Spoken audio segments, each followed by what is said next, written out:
എൻ്റെ പേര് ഡോക്ടർ അഖിൽ. ഞാൻ ഡെൻറ്റിസ്റ്റായിട്ട് വർക്ക് ചെയ്യുന്നത്. ഇപ്പോൾ മാലദ്വീപ്സിലാണ് വർക്ക് ചെയ്യുന്നത്.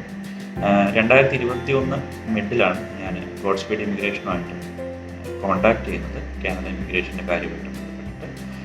അപ്പോൾ അവരെനിക്ക് പൂർണ്ണമായിട്ടും ഒരു ഐഡിയ തന്നു, എന്തൊക്കെയാണ് സർട്ടിഫിക്കറ്റ്സ് വേണ്ടത്, എന്തൊക്കെ സർട്ടിഫിക്കറ്റ്സ് ആണ് നമ്മൾ കാനഡയ്ക്ക് അയച്ചു കൊടുക്കുന്നത്, വെസ് ചെയ്യേണ്ടത് എങ്ങനെയാണ്, അതേപോലെ ബേസിക്കായിട്ട് പേയ്മെൻ്റ് ഒക്കെ എങ്ങനെയാണ് ഈ ഒരു ഇമിഗ്രേഷൻ്റെ ഭാഗമായിട്ട് വേണ്ടതെന്നുള്ള ഒരു ക്ലിയർ കട്ട് ഐഡിയ എനിക്ക് തന്നു.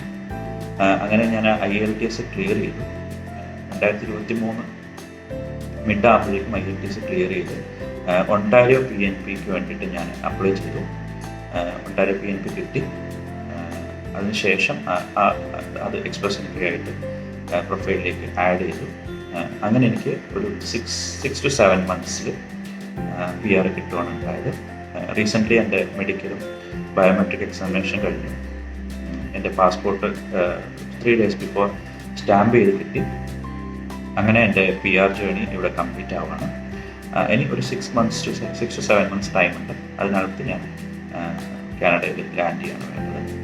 അപ്പോൾ ഗോഡ്സ്പീഡിനോട് എനിക്ക് എല്ലാ നന്ദിയും പറയാനുണ്ട്. കാരണം എൻ്റെ കയ്യിൽ സർട്ടിഫിക്കറ്റ്സ് ഒക്കെ ഉണ്ടായിരുന്നെങ്കിലും ഒരുപാട് പേപ്പർ വർക്കുകൾ എക്സ്ട്രാ വേണ്ടി വന്നു. അത് കാനഡയുടെ സ്പെസിഫിക് ആയിട്ടുള്ള പേപ്പേഴ്സ്.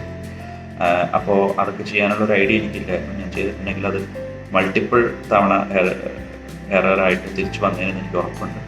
അപ്പോൾ അങ്ങനത്തെ യാതൊരു എറേഴ്സും ഇല്ലാതെ എല്ലാം സിംഗിൾ ടേക്കിൽ തന്നെ എനിക്ക് ഡോക്യുമെൻ്റ് സബ്മിറ്റ് ചെയ്യാൻ പറ്റി. അത് അക്സെപ്റ്റ് ചെയ്തു.